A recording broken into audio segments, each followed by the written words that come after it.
గోదావరి కృష్ణా జలాల్లో తెలంగాణ వాటాను సాధించడంలో రాజీ పడే సమస్య లేదని తెలంగాణ సీఎం రేవంత్ రెడ్డి స్పష్టం చేశారు. తెలంగాణ ప్రజల భావోద్వేగం, పేగుబంధం సాగునీటి ప్రాజెక్టులని అన్నారు. కృష్ణా, గోదావరి నదుల్లో తెలంగాణకు రావాల్సిన ప్రతి నీటి చుక్కను సాధిస్తామన్నారు. ఎవరి ఒత్తిడికి లొంగబోమని, ఎవరి కుట్రలకు బెదరబోమని స్పష్టం చేశారు. 4 కోట్ల మంది ప్రజల పక్షాన నిటారుగా నిలబడి కృష్ణా, గోదావరి జలాల్లో తెలంగాణ హక్కులను సాధించుకుంటామని తెలిపారు.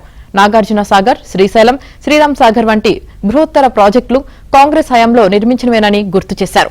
బీఆర్ఎస్ హయాంలో కాళేశ్వరం ప్రాజెక్టు కట్టడం, కూలడం, 1,00,000 కోట్లు గోదావరిలో కలవడం అన్ని మన కళ్ల ముందే జరిగాయని ధ్వజమెత్తారు. అందుకే ఆ పార్టీ నాయకులు మరోసారి సెంటిమెంట్ ను రగల్చి రాజకీయ ప్రయోజనం పొందడానికి కుట్రలు చేస్తున్నారని దుయ్యబట్టారు.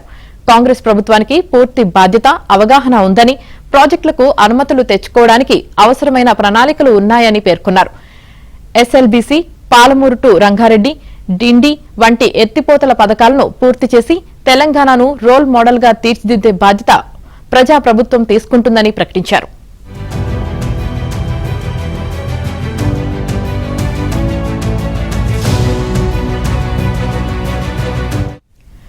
రాయలసీమను సస్యశ్యామలం చేసేందుకు గోదావరి వృధా జలాలను పోలవరం నుంచి బంకచర్లకు మళ్లించాలని నిర్ణయించామని ఏపీ సీఎం చంద్రబాబు తెలిపారు. సముద్రంలోకి వృధాగా పోయే నీటినే వినియోగిస్తామని, ఈ ప్రాజెక్టుతో ఏ రాష్ట్ర నీటి ప్రయోజనాలకు నష్టం వాటిల్లదని చెప్పారు. ఎవరూ అభ్యంతరం చెప్పాల్సిన అవసరం లేదని, వరదలు వచ్చినప్పుడు ఎగువ రాష్ట్రాలు నీటిని విడుదల చేస్తే దిగువ రాష్ట్రంగా ఆ నష్టాలను, కష్టాలను భరిస్తున్నామన్నారు. అదే వరద నీటిని వాడుకుంటామంటే అభ్యంతరాలు ఎందుకని, వరదను భరించాలే గాని దాని నుంచి ప్రయోజనం పొందకూడదంటే ఎలా కుదురుతుందని ప్రశ్నించారు.